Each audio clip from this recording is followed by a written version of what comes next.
ਤੇਰੇ ਕਵਨ ਕਵਨ ਗੁਣ ਕਹਿ ਕਹਿ ਗਾਵਾਂ। ਤੂੰ ਸਾਹਿਬ ਗੁਣੀ ਨਿਧਾਨਾ।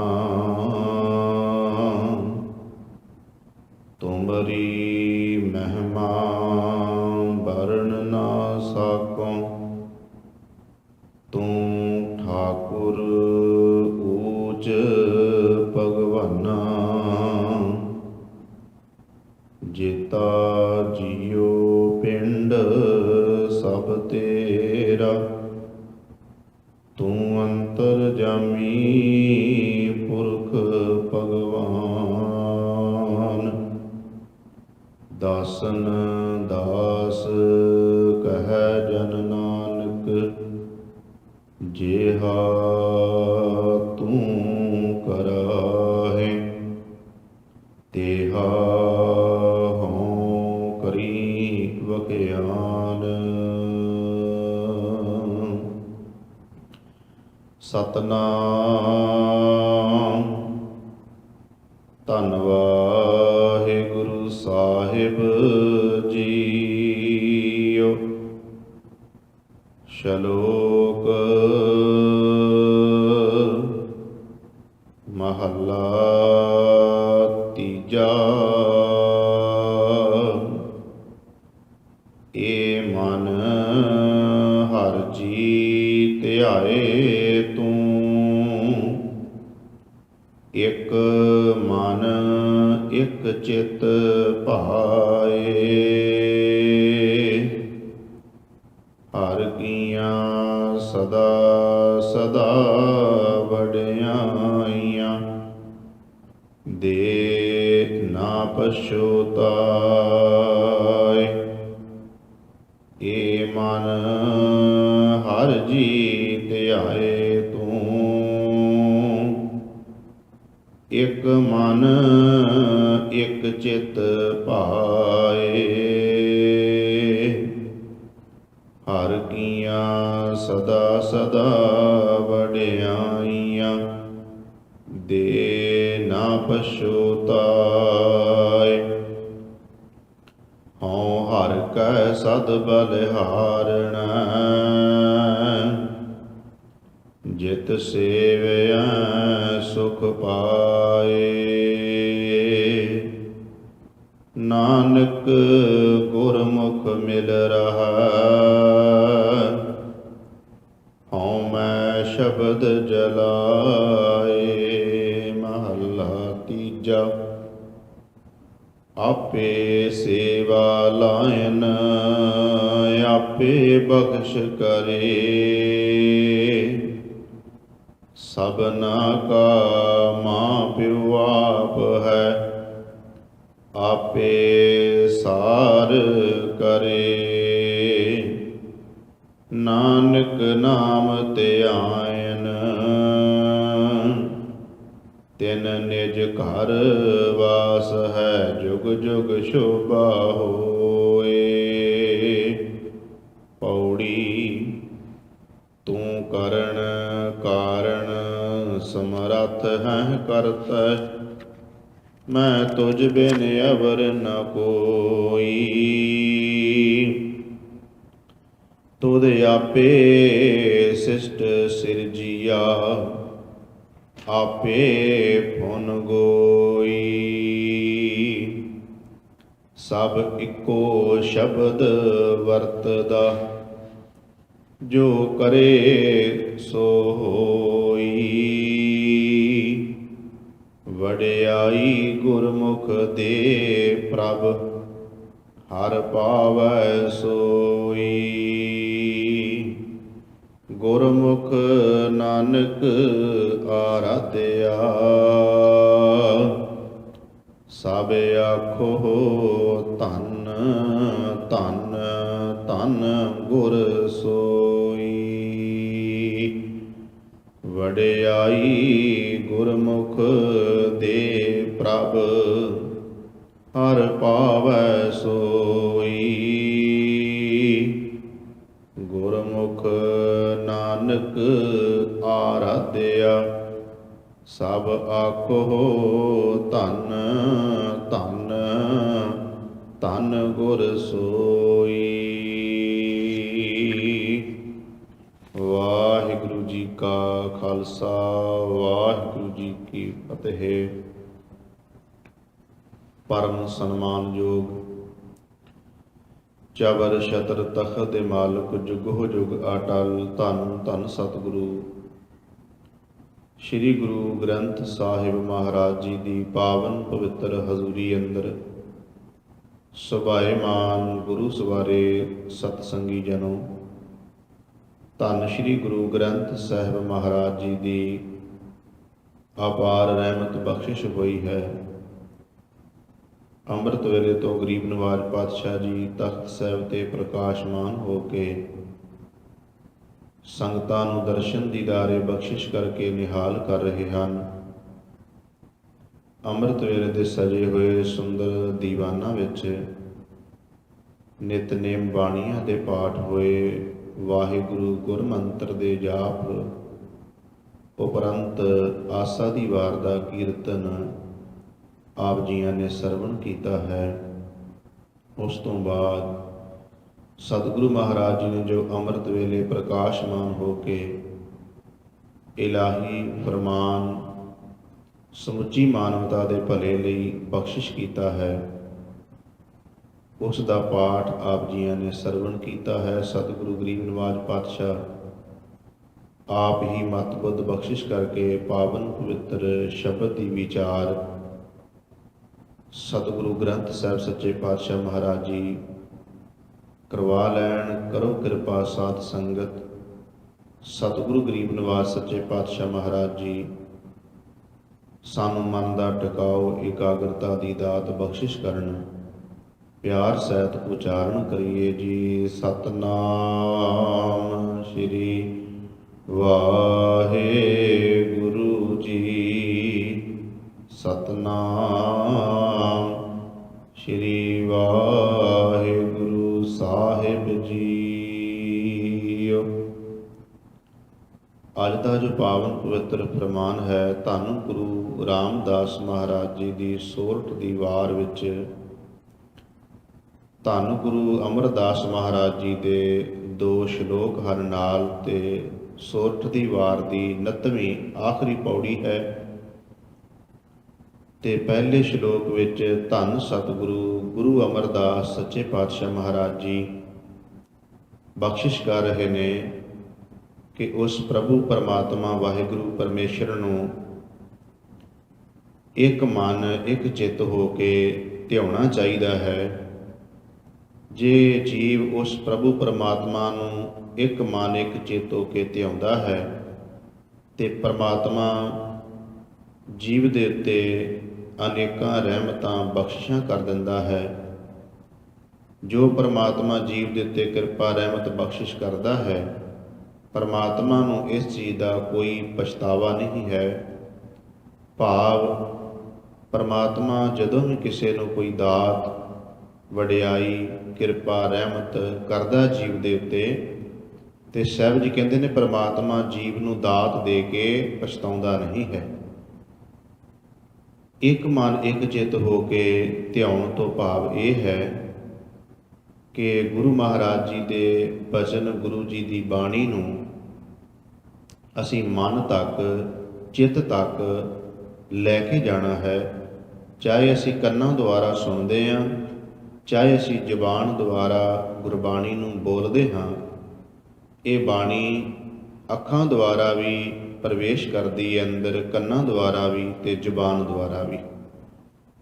ਇਹ 3 ਦੁਆਰਿਆਂ ਰਾਹੀਂ ਗੁਰਬਾਣੀ ਅੰਦਰ ਪ੍ਰਵੇਸ਼ ਕਰਦੀ ਹੈ। ਜਦੋਂ ਅਸੀਂ ਨੇਤਰਾਂ ਨਾਲ ਗੁਰੂ ਮਹਾਰਾਜ ਜੀ ਦੇ ਦੀਦਾਰ ਕਰਦੇ ਹਾਂ, ਉਦੋਂ ਅਸੀਂ ਨੇਤਰਾਂ ਨਾਲ ਦਰਸ਼ਨ ਕਰਕੇ ਮਨ ਤੱਕ ਗੁਰੂ ਮਹਾਰਾਜ ਜੀ ਦੇ ਇਹਨਾਂ ਪਾਵਨ ਪਵਿੱਤਰ ਸ਼ਬਦਾਂ ਨੂੰ ਮਨ ਤੱਕ ਲੈ ਕੇ ਜਾਂਦੇ। ਜਦੋਂ ਅਸੀਂ ਕੰਨਾਂ ਦੁਆਰਾ ਸੁਣਦੇ ਹਾਂ ਤੇ ਕੰਨਾਂ ਦੁਆਰਾ ਵੀ ਮਨ ਤੱਕ ਗੁਰੂ ਜੀ ਦੀ ਵਿਚਾਰਧਾਰਾ, ਗੁਰੂ ਜੀ ਦੀ ਬਾਣੀ, ਗੁਰੂ ਜੀ ਦੇ ਬਚਨ ਜਾਂਦੇ ਨੇ। ਜਦੋਂ ਅਸੀਂ ਜ਼ੁਬਾਨ ਤੋਂ ਬੋਲਦੇ ਹਾਂ ਤੇ ਬੋਲਣ ਨਾਲ ਵੀ ਇਹ ਸ਼ਬਦ, ਇਹ ਬਚਨ ਮਨ ਤੱਕ ਪਹੁੰਚਦੇ ਨੇ। ਤੇ ਸਤਿਗੁਰੂ ਗਰੀਬ ਨਿਵਾਜ ਪਾਤਸ਼ਾਹ ਮਹਾਰਾਜ ਜੀ ਕਹਿੰਦੇ ਨੇ ਕਿ ਜਦੋਂ ਜੀਵ ਨੇ ਪ੍ਰਭੂ ਦੀ ਵਡਿਆਈ ਕਰਨੀ ਹੈ, ਸਿਫਤ ਕਰਨੀ ਹੈ, ਉਦੋਂ ਕੋਸ਼ਿਸ਼ ਕਰੇ ਉਹ ਇੱਕ ਮਨ ਹੋ ਕੇ, ਇੱਕ ਚਿੱਤ ਹੋ ਕੇ ਕਰੇ। ਜਦੋਂ ਅਸੀਂ ਸੁਲਤਾਨਪੁਰ ਲੋਧੀ ਵਿਖੇ ਧੰਨ ਗੁਰੂ ਨਾਨਕ ਦੇਵ ਮਹਾਰਾਜ ਜੀ ਦੀ ਇਹ ਸਾਖੀ ਸੁਣਦੇ ਹਾਂ ਕਿ ਗਰੀਬ ਨਵਾਜ ਪਾਤਸ਼ਾਹ ਮਹਾਰਾਜ ਜੀ ਉਹਨਾਂ ਕਾਜੀ ਮੁਲਾਣਿਆਂ ਨੂੰ, ਉੱਥੋਂ ਦੇ ਹਾਕਮਾਂ ਨੂੰ ਧੰਨ ਗੁਰੂ ਨਾਨਕ ਦੇਵ ਸੱਚੇ ਪਾਤਸ਼ਾਹ ਮਹਾਰਾਜ ਜੀ ਇਹ ਗੱਲ ਕਹਿੰਦੇ ਨੇ ਕਿ ਤੁਸੀਂ ਜਿਹੜੀ ਨਵਾਜ਼ ਪੜ੍ਹਦੇ ਹੋ, ਇਹ ਨਵਾਜ਼ ਪੜ੍ਹਦਿਆਂ ਹੋਇਆਂ ਤੁਹਾਡਾ ਮਨ ਇੱਥੇ ਨਹੀਂ ਹੈ। ਇਸ ਸਾਖੀ ਨੂੰ ਬੜੀ ਵਾਰ ਵਿਦਵਾਨ ਸੁਣਾਉਂਦੇ ਨੇ ਸਟੇਜਾਂ ਦੇ ਉੱਤੇ ਕਿ ਸਤਿਗੁਰੂ ਮਹਾਰਾਜ ਜੀ ਉਹਨਾਂ ਨੂੰ ਕਹਿ ਰਹੇ ਨੇ ਕਿ ਤੁਸੀਂ ਕੋਈ ਆਪਣੇ ਘਰ ਵਿੱਚ ਜਿਹੜਾ ਹੈ ਧਿਆਨ ਲੈ ਕੇ ਗਿਆ ਹੈ ਕਿ ਘੋੜੀ ਸੂਈ ਹੈ, ਵਿਸ਼ੇਰੀ ਕਿਤੇ ਖੂਜ ਨਾ ਡਿੱਗ ਪਵੇ। ਕੋਈ ਕਾਬਲ ਵਿਖੇ ਘੋੜਿਆਂ ਦੀ ਖਰੀਦ ਕਰ ਰਿਹਾ ਹੈ ਤੇ ਅਸੀਂ ਭਈ ਨਵਾਜ਼ ਕਿਹਦੇ ਨਾਲ ਪੜ੍ਹਦੇ? ਧੰਨ ਗੁਰੂ ਨਾਨਕ ਦੇਵ ਜੀ ਕਹਿੰਦੇ ਤੁਸੀਂ ਤਾਂ ਇੱਥੇ ਹਾਜ਼ਰ ਨਹੀਂ ਸੀ। ਤਾਂ ਇਹ ਗੱਲ ਕੇਵਲ ਸੁਲਤਾਨਪੁਰ ਲੋਧੀ ਵਿਖੇ ਉਹਨਾਂ ਮੁਸਲਮਾਨਾਂ ਦੀ ਨਹੀਂ ਹੈ, ਸਮੁੱਚੀ ਮਾਨਵਤਾ ਦੀ ਗੱਲ ਹੈ। ਸਮੁੱਚੀ ਮਾਨਵਤਾ ਨੂੰ ਇਹ ਸੁਨੇਹਾ ਹੈ ਕਿ ਸਾਹਿਬ ਜੀ ਕਹਿੰਦੇ ਨੇ ਜਦੋਂ ਅਸੀਂ ਗੁਰੂ ਘਰ ਵਿੱਚ ਹਾਜ਼ਰੀ ਭਰੀਏ, ਗੁਰੂ ਦਰਬਾਰ 'ਚ ਹਾਜ਼ਰੀ ਭਰੀਏ, ਉਸ ਵੇਲੇ ਆਪਣੇ ਸਾਰੇ ਬੰਨਿਆਂ ਦੇ ਮਨ ਦੇ ਖਿਆਲਾਂ ਨੂੰ ਰੋਕ ਕੇ ਤੇ ਭਾਵੇਂ ਸਮਾਂ ਬਹੁਤ ਥੋੜ੍ਹਾ ਅਸੀਂ ਗੁਰੂ ਚਰਨਾਂ 'ਚ ਲਾਈਏ। ਭਗਤ ਕਬੀਰ ਸਾਹਿਬ ਜੀ ਕਹਿੰਦੇ ਨੇ, ਕਬੀਰ ਏਕ ਘੜੀ ਆਧੀ ਘੜੀ ਆਧੀ ਹੂੰ ਤੇ ਆਦ, ਭਗਤਨ ਸੇਤੀ ਗੋਸ਼ਤੇ ਜੋ ਕੀਨੇ ਸੋ ਲਾਭ। ਕਹਿੰਦੇ ਭਾਵੇਂ ਬੰਦੇ ਨੂੰ ਥੋੜ੍ਹੇ ਤੋਂ ਥੋੜ੍ਹਾ ਸਮਾਂ ਵੀ, ਅੱਧੀ ਤੋਂ ਅੱਧੀ ਘੜੀ 6 ਮਿੰਟਾਂ ਦੀ ਬਣਦੀ ਹੈ, ਕੋਈ 5-6 ਮਿੰਟ ਵੀ ਗੁਰੂ ਚਰਨਾਂ ਦੀ ਹਾਜ਼ਰੀ ਭਰੇ, ਉਨਾ ਕੁ ਸਮਾਂ ਹੀ ਉਹ ਕੋਸ਼ਿਸ਼ ਕਰੇ ਆਪਣੇ ਸਾਰੇ ਬੰਨਿਆਂ ਨੂੰ, ਮਨ ਦੇ ਫੁਰਨਿਆਂ ਨੂੰ ਰੋਕ ਕੇ ਗੁਰੂ ਜੀ ਦੇ ਬਚਨਾਂ ਨੂੰ ਸੁਣੇ ਤੇ ਉਹਨਾਂ 'ਤੇ ਅਮਲ ਕਰੇ। ਸਤਿਗੁਰੂ ਗੁਰੂ ਹਰਗੋਬਿੰਦ ਸੱਚੇ ਪਾਤਸ਼ਾਹ ਮਹਾਰਾਜ ਜੀਆਂ ਨੇ ਇੱਕ ਵਾਰੀ ਮੇਰੇ ਗਰੀਬ ਨਵਾਜ ਪਾਤਸ਼ਾਹ ਮਹਾਰਾਜ ਜੀ ਕਹਿੰਦੇ ਭਈ ਕੋਈ ਸਿੱਖ ਸਾਨੂੰ ਜਪਜੀ ਸਾਹਿਬ ਦਾ ਪਾਠ ਸੁਣਾਵੇ। ਤੇ ਸਾਹਿਬ ਜੀ ਕਹਿੰਦੇ ਨੇ ਜਿਹੜਾ ਵੀ ਸਿੱਖ ਪਾਠ ਸੁਣਾਏ ਉਹ ਬੜੇ ਇਕਾਗਰਤਾ ਦੇ ਨਾਲ ਤੇ ਸ਼ੁੱਧਤਾ ਦੇ ਨਾਲ ਬਾਣੀ ਦਾ ਪਾਠ ਭਾਵ ਕੇ ਸ਼ੁੱਧ ਤੇ ਨਾਲ ਮਨ ਦਾ ਟਿਕਾਓ ਇਕਾਗਰਤਾ ਦੇ ਨਾਲ ਕੋਈ ਸਾਨੂੰ ਜਪਜੀ ਸਾਹਿਬ ਦਾ ਪਾਠ ਸੁਣਾਵੇ। ਤੇ ਕਹਿੰਦੇ ਨੇ ਸਤਿਗੁਰੂ ਗੁਰੂ ਹਰਗੋਬਿੰਦ ਸੱਚੇ ਪਾਤਸ਼ਾਹ ਮਹਾਰਾਜ ਨੂੰ ਇਹ ਬਚਨ ਕਿਹਾ ਤੇ ਭਾਵੇਂ ਅਨੇਕਾਂ ਗੁਰੂ ਕੇ ਸਿੱਖ ਸਨ, ਪਰ ਭਾਈ ਗੋਪਾਲੇ ਦਾ ਜ਼ਿਕਰ ਆਉਂਦਾ ਹੈ ਕਿ ਭਾਈ ਗੋਪਾਲਾ ਜੀ ਨੇ ਕਿਹਾ ਗੁਰੂ ਹਰਗੋਬਿੰਦ ਸੱਚੇ ਪਾਤਸ਼ਾਹ ਨੂੰ, ਮਹਾਰਾਜ ਸਿੱਖ ਦੀ ਕੋਈ ਪਾਇਆ ਨਹੀਂ ਹੈ, ਸਮਰੱਥਾ ਨਹੀਂ ਹੈ, ਪਰ ਫਿਰ ਵੀ ਜੇ ਤੁਹਾਡੀ ਕਿਰਪਾ ਹੋਵੇ ਤੁਸੀਂ ਸਿਰ 'ਤੇ ਹੱਥ ਰੱਖ ਦਿਓ, ਮਨ ਵਸੇ ਆਵੇ ਨਾਨਕਾ ਜੇ ਪੂਰਨ ਕਿਰਪਾ ਹੋਏ।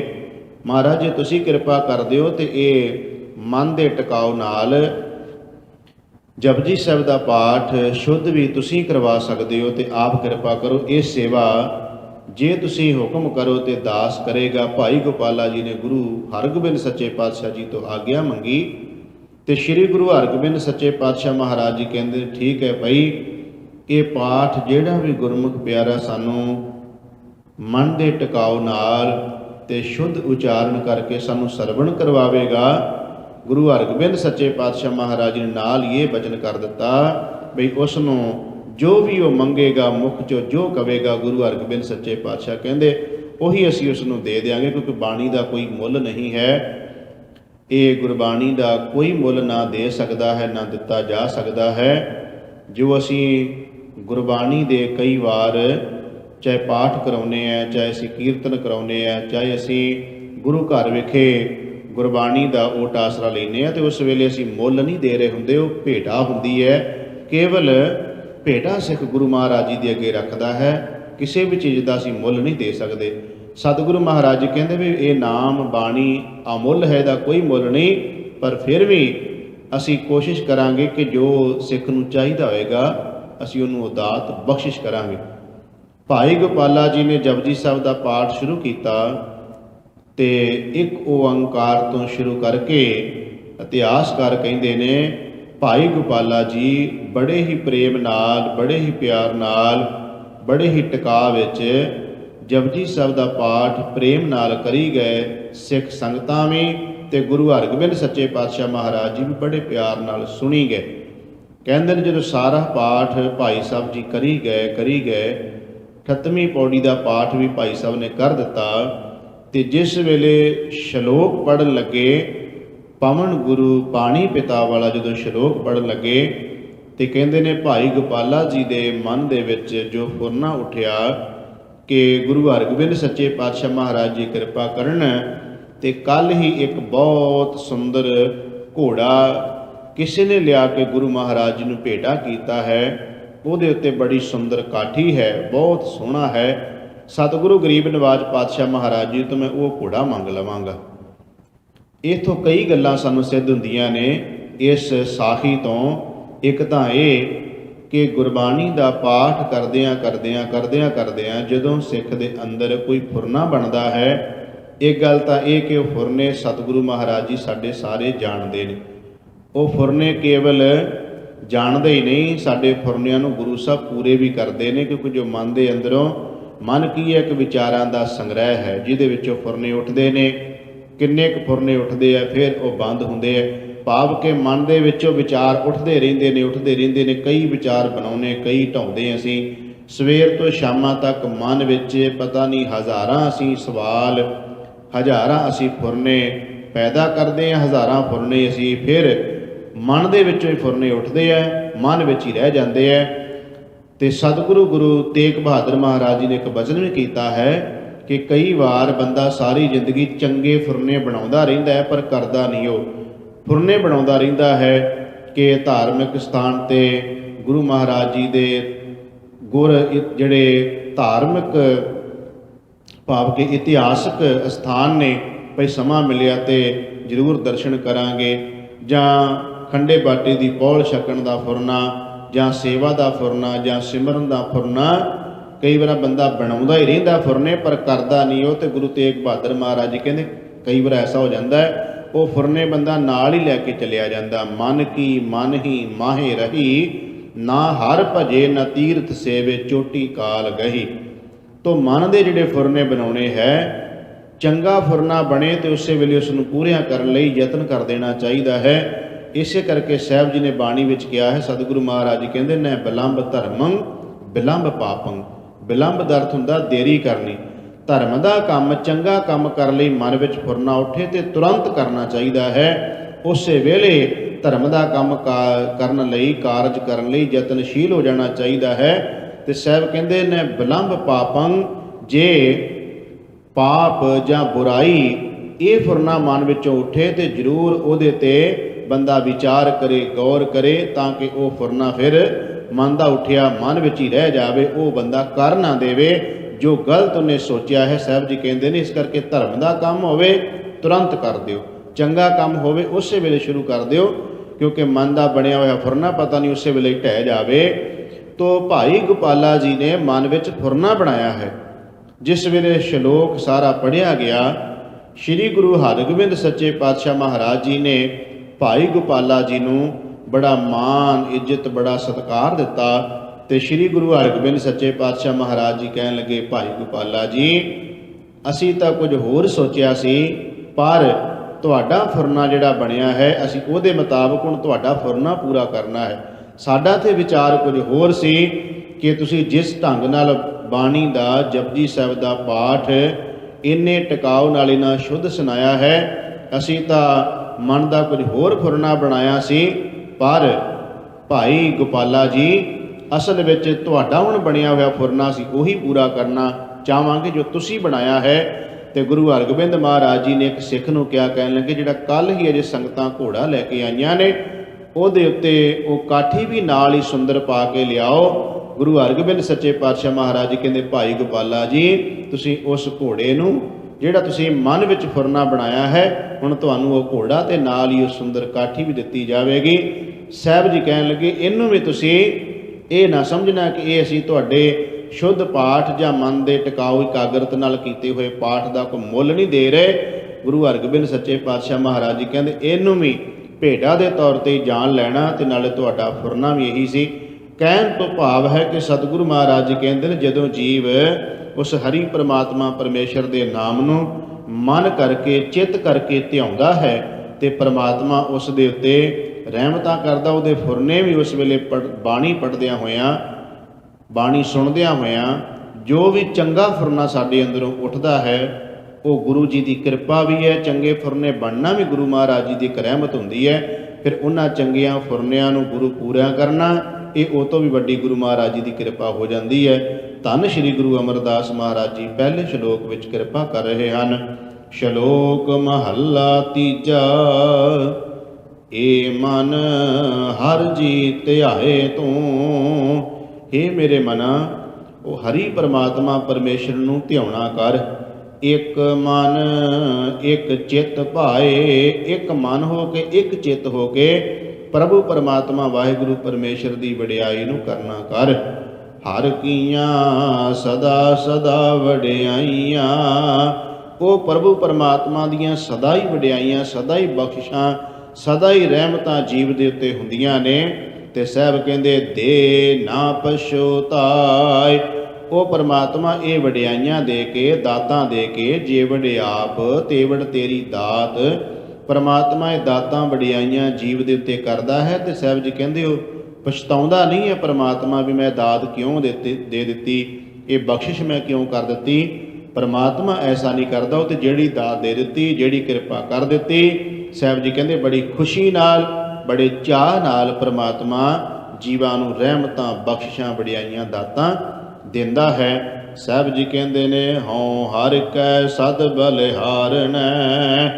ਹਰੀ ਪਰਮਾਤਮਾ ਪਰਮੇਸ਼ਰ ਵਾਹਿਗੁਰੂ ਤੋਂ ਸਦਾ ਹੀ ਸਿੱਖ ਨੇ ਸਦਕੇ ਜਾਣਾ ਹੈ, ਬਲਿਹਾਰ ਜਾਣਾ ਹੈ। ਸਾਹਿਬ ਜੀ ਸਾਨੂੰ ਰੋਜ਼ ਆਸਾ ਦੀ ਵਾਰ ਵਿੱਚ ਕਹਿੰਦੇ ਨੇ ਕਿ ਬਲਿਹਾਰੀ ਗੁਰ ਆਪਣੇ ਦਿਉਹਾੜੀ ਸਦਵਾਰ। ਜਿਨ ਮਾਨਸ ਤੇ ਦੇਵਤੇ ਕੀਏ ਕਰਤ ਨ ਲਾਗੀ ਵਾਰ। ਭਈ ਜਿੰਨੇ ਆਮ ਸਧਾਰਨ ਮਨੁੱਖਾਂ ਨੂੰ ਜਿਹੜੇ ਚੰਗਾ ਸੋਚਦੇ ਨਹੀਂ, ਚੰਗਾ ਬੋਲਦੇ ਨਹੀਂ, ਚੰਗਾ ਦੇਖਦੇ ਨਹੀਂ, ਪਰ ਗੁਰੂ ਚਰਨਾਂ 'ਚ ਆਉਣ ਨਾਲ ਮੇਰੇ ਮਾਲਕ ਨੇ ਸਾਰੀ ਬਿਰਤੀ ਨੂੰ ਬਦਲ ਦਿੱਤਾ। ਤੇ ਸਾਹਿਬ ਜੀ ਕਹਿੰਦੇ ਨੇ ਮਹਾਨ ਦੇਵਤਿਆਂ ਦੀ ਤਰ੍ਹਾਂ ਪਰਮਾਤਮਾ ਨੇ ਬਣਾ ਦਿੱਤਾ। ਉਸ ਤੋਂ ਸਦਕੇ ਬਲਿਹਾਰ ਜਾਣਾ ਚਾਹੀਦਾ। ਤੇ ਸਤਿਗੁਰੂ ਗੁਰੂ ਅਮਰਦਾਸ ਮਹਾਰਾਜ ਜੀ ਕਹਿੰਦੇ ਨੇ ਹਉ ਹਰਿ ਕੈ ਸਦ ਬਲਿਹਾਰਣੇ। ਅਸੀਂ ਹਰੀ ਪਰਮਾਤਮਾ ਪਰਮੇਸ਼ਰ ਤੋਂ ਸਦਾ ਹੀ ਬਲਿਹਾਰ ਸਦਕੇ ਜਾਂਦੇ ਹਾਂ। ਜਿਤ ਸੇਵਿਆ ਸੁਖ ਪਾਏ। ਜਿਹਨੂੰ ਸਿਮਰਿਆ, ਜਿਹਨੂੰ ਯਾਦ ਕੀਤਿਆਂ ਸੁਖ ਪ੍ਰਾਪਤ ਹੁੰਦਾ ਹੈ। ਨਾਨਕ ਗੁਰਮੁਖ ਮਿਲ ਰਹਾ ਹਉ ਮੈਂ ਸ਼ਬਦ ਜਲਾਏ। ਸਾਹਿਬ ਜੀ ਕਿਰਪਾ ਕਰਦੇ ਨੇ ਗੁਰੂ ਤੇ ਮਾਰਗ ਤੇ ਚੱਲਣ ਵਾਲਾ ਜਦੋਂ ਜੀਵ ਗੁਰੂ ਨੂੰ ਮਿਲਦਾ ਹੈ, ਆਪਣੀ ਹਉਮੈ ਨੂੰ ਸ਼ਬਦ ਦੁਆਰਾ ਸਾੜ ਦਿੰਦਾ ਹੈ, ਆਪਣੀ ਹਉਮੈ ਨੂੰ ਜਲਾ ਦਿੰਦਾ ਹੈ, ਹਉਮੈ ਨੂੰ ਖਤਮ ਕਰ ਦਿੰਦਾ ਹੈ। ਗੁਰੂ ਦੇ ਮਾਰਗ ਤੇ ਚੱਲਣ ਵਾਲਾ ਗੁਰਮੁਖ ਪਿਆਰਾ। ਮਹੱਲਾ ਤੀਜਾ। ਆਪੇ ਸੇਵਾ ਲਾਇਨ ਆਪੇ ਬਖਸ਼ ਕਰੇ। ਪਰਮਾਤਮਾ ਆਪ ਹੀ ਜੀਵਾਂ ਨੂੰ ਸੇਵਾ ਵਿੱਚ ਲਾਉਂਦਾ ਹੈ। ਆਪ ਹੀ ਪਰਮਾਤਮਾ ਸਾਰੀਆਂ ਬਖਸ਼ਿਸ਼ਾਂ ਜੀਵਾਂ ਉੱਤੇ ਕਰਦਾ ਹੈ। ਇਹ ਸੇਵਾ ਵੀ ਪਰਮਾਤਮਾ ਦੀ ਕਿਰਪਾ ਨਾਲ ਹੀ ਜੀਵ ਨੂੰ ਪ੍ਰਾਪਤ ਹੁੰਦੀ। ਸਾਹਿਬ ਜੀ ਕਹਿੰਦੇ ਸੇਵਾ ਵਿੱਚ ਵੀ ਪਰਮਾਤਮਾ ਜੀਵ ਨੂੰ ਆਪ ਹੀ ਲਾਉਂਦਾ, ਆਪ ਹੀ ਸਾਰੀਆਂ ਬਖਸ਼ਿਸ਼ਾਂ ਪਰਮੇਸ਼ਰ ਜੀਵ ਉੱਤੇ ਕਰਦਾ ਹੈ। ਸਭਨਾ ਕਾ ਮਾਂ ਪਿਓ ਆਪ ਹੈ ਆਪੇ ਸਾਰ ਕਰੇ। ਉਹ ਪ੍ਰਭੂ ਪਰਮਾਤਮਾ ਸਾਰਿਆਂ ਦਾ ਮਾਂ ਪਿਓ ਹੈ ਤੇ ਸਾਰਿਆਂ ਦੀ ਸਾਰ ਸੰਭਾਲ ਆਪ ਹੀ ਕਰਦਾ ਹੈ ਪਰਮਾਤਮਾ ਪਰਮੇਸ਼ਰ। ਨਾਨਕ ਨਾਮ ਧਿਆਇਨ ਤਿਨ ਨਿਜ ਘਰ ਵਾਸ ਹੈ ਜੁਗ ਜੁਗ ਸ਼ੋਭਾ ਹੋਏ। ਸਾਹਿਬ ਜੀ ਕਹਿੰਦੇ ਨੇ ਜਿਹੜਾ ਜੀਵ ਪ੍ਰਭੂ ਪਰਮਾਤਮਾ ਦੇ ਨਾਮ ਨੂੰ ਧਿਆਉਂਦਾ, ਨਿਜ ਘਰ ਦਾ ਭਾਵ ਹੈ ਇਹ ਮਨ ਦਾ ਸਥਿਰ ਹੋ ਜਾਣਾ, ਟਿਕ ਜਾਣਾ। ਮਨ ਟਿਕ ਜਾਂਦਾ ਹੈ ਤੇ ਸਾਹਿਬ ਜੀ ਕਹਿੰਦੇ ਉਸ ਜੀਵ ਦੀ ਫਿਰ ਜੁਗਾਂ ਜੁਗੰਤਰਾਂ ਤੱਕ ਵਡਿਆਈ ਸ਼ੋਭਾ ਹੁੰਦੀ ਰਹਿੰਦੀ ਹੈ। ਜਿਵੇਂ ਸਾਹਿਬ ਜੀ ਬਾਣੀ ਵਿੱਚ ਕਹਿੰਦੇ ਨੇ ਰਾਮ ਜਪੋ ਜੀ ਐਸੇ ਐਸੇ ਧਰੂ ਪ੍ਰਹਿਲਾਦ ਜਪਿਓ ਹਰ ਜੈਸੇ। ਜਿਵੇਂ ਉਹਨਾਂ ਦੀ ਜੁਗ ਜੁਗ ਸ਼ੋਭਾ ਭਗਤਾਂ ਦੀ ਹੁੰਦੀ ਹੈ, ਉਹਨਾਂ ਨੇ ਆਪਣਾ ਮਨ ਨਿਜ ਘਰ ਵਿੱਚ ਲੈ ਗਏ, ਭਾਵ ਕਿ ਸਥਿਰ ਕਰ ਲਿਆ ਪ੍ਰਭੂ ਪਰਮਾਤਮਾ ਦੇ ਵਿੱਚ, ਆਪਣੇ ਮਨ ਨੂੰ ਮਿਲਾ ਦਿੱਤਾ। ਤੇ ਸਾਹਿਬ ਕਹਿੰਦੇ ਉਹਨਾਂ ਦੀ ਵਡਿਆਈ ਜੁਗਾਂ ਜੁਗੰਤਰਾਂ ਤੱਕ ਹੁੰਦੀ ਰਹਿੰਦੀ ਹੈ। ਸਾਹਿਬ ਕਿਰਪਾ ਕਰਦੇ ਨੇ ਪੌੜੀ ਤੂੰ ਕਰਨ ਕਾਰਨ ਸਮਰੱਥ ਹੈ ਕਰਤੇ। हे ਪ੍ਰਭੂ ਪਰਮਾਤਮਾ ਤੂੰ ਸਾਰਾ ਕੁਝ ਕਰਨ ਦੇ ਸਮਰੱਥ ਹੈ। ਮੈਂ ਤੁਝ ਬਿਨ ਅਵਰ ਨਾ ਕੋਈ। ਮੈਨੂੰ ਤੇਰੇ ਤੋਂ ਬਿਨਾ ਕੋਈ ਸਹਾਰਾ, ਕਿਸੇ ਦਾ ਹੋਰ ਆਸਰਾ ਨਹੀਂ ਹੈ। ਤੁਧ ਆਪੇ ਸਿਸ਼ਟ ਸਿਰਜੀਆ ਆਪੇ ਫੁਨ ਗੋਈ। ਤੁਸੀਂ ਆਪ ਹੀ ਸ੍ਰਿਸ਼ਟੀ ਦੀ ਸਿਰਜਣਾ ਕੀਤੀ ਹੈ, ਆਪ ਹੀ ਰਚੀ ਹੈ ਤੇ ਆਪੇ ਹੀ ਇਸ ਨੂੰ ਖਤਮ ਵੀ ਤੁਸੀਂ ਆਪ ਹੀ ਕਰਦੇ ਹੋ। ਭਾਵ ਜੀਵਾਂ ਨੂੰ ਪੈਦਾ ਵੀ ਪਰਮਾਤਮਾ ਆਪ ਹੀ ਕਰਦਾ ਹੈ ਤੇ ਖਤਮ ਵੀ ਪਰਮੇਸ਼ਰ ਆਪੇ ਹੀ ਕਰਦਾ ਹੈ। ਸਭ ਇੱਕੋ ਸ਼ਬਦ ਵਰਤਦਾ, ਜੋ ਕਰੇ ਸੋ ਹੋਈ। ਸਾਹਿਬ ਜੀ ਕਹਿੰਦੇ ਇਸ ਸੰਸਾਰ ਦੇ ਅੰਦਰ ਉਸ ਪ੍ਰਭੂ ਪਰਮਾਤਮਾ ਦਾ ਹੁਕਮ ਸਾਰੇ ਥਾਂ ਤੇ ਵਰਤ ਰਿਹਾ ਹੈ। ਸ਼ਬਦ ਅਰਥ ਹੁਕਮ, ਪਰਮਾਤਮਾ ਦਾ ਹੀ ਹੁਕਮ ਸਾਰੇ ਬੰਨੇ ਵਰਤਦਾ। ਜੋ ਪਰਮਾਤਮਾ ਚਾਹੁੰਦਾ ਹੈ ਉਹੀ ਉਹ ਜਗਤ ਸੰਸਾਰ ਵਿੱਚ ਕਰਦਾ ਹੈ। ਵਡਿਆਈ ਗੁਰਮੁਖ ਦੇ ਪ੍ਰਭ, ਹਰ ਪਾਵੈ ਸੋਈ। ਉਹਦੇ ਮਾਰਗ ਤੇ ਚੱਲਣ ਵਾਲੇ ਜਿਹੜੇ ਜੀਵ ਹਨ, ਉਹਦੇ ਮਾਰਗ ਤੇ ਚੱਲਣ ਵਾਲੇ ਜਿਹੜੇ ਪਿਆਰੇ ਹਨ, ਸਾਹਿਬ ਜੀ ਕਹਿੰਦੇ ਉਹਨਾਂ ਨੂੰ ਪ੍ਰਭੂ ਪਰਮਾਤਮਾ ਆਪ ਹੀ ਵਡਿਆਈ ਬਖਸ਼ਦਾ ਹੈ। ਜਿਹੜੇ ਹਰੀ ਪਰਮਾਤਮਾ ਪਰਮੇਸ਼ਰ ਤੱਕ ਜੀਵ ਪਹੁੰਚ ਜਾਂਦੇ, ਪਰਮਾਤਮਾ ਆਪ ਹੀ ਸਾਰੀਆਂ ਉਹਨਾਂ ਤੇ ਰਹਿਮਤਾਂ ਕਰਦਾ ਹੈ, ਆਪ ਹੀ ਸਾਰੀਆਂ ਦਾਤਾਂ ਵਰਤਾਉਂਦਾ ਹੈ। ਹਰੀ ਪਰਮਾਤਮਾ ਨੂੰ ਜਿਹੜੇ ਪਾ ਲੈਂਦੇ ਨੇ, ਇਹ ਵਡਿਆਈ ਵੀ ਪਰਮਾਤਮਾ ਹੀ ਉਹਨਾਂ ਨੂੰ ਦਿੰਦਾ ਹੈ ਕਿ ਪਰਮੇਸ਼ਰ ਤੱਕ ਕਿਵੇਂ ਪਹੁੰਚਿਆ ਜਾ ਸਕਦਾ, ਇਹ ਵੀ ਬਖਸ਼ਿਸ਼ ਆਪ ਹੀ ਪਰਮੇਸ਼ਰ ਜੀਵ ਉੱਤੇ ਕਰਦਾ ਹੈ। ਗੁਰਮੁਖ ਨਾਨਕ ਆਰਾਧਿਆ, ਸਭ ਆਖੋ ਧੰਨ ਧੰਨ ਧੰਨ ਗੁਰ ਸੋਈ।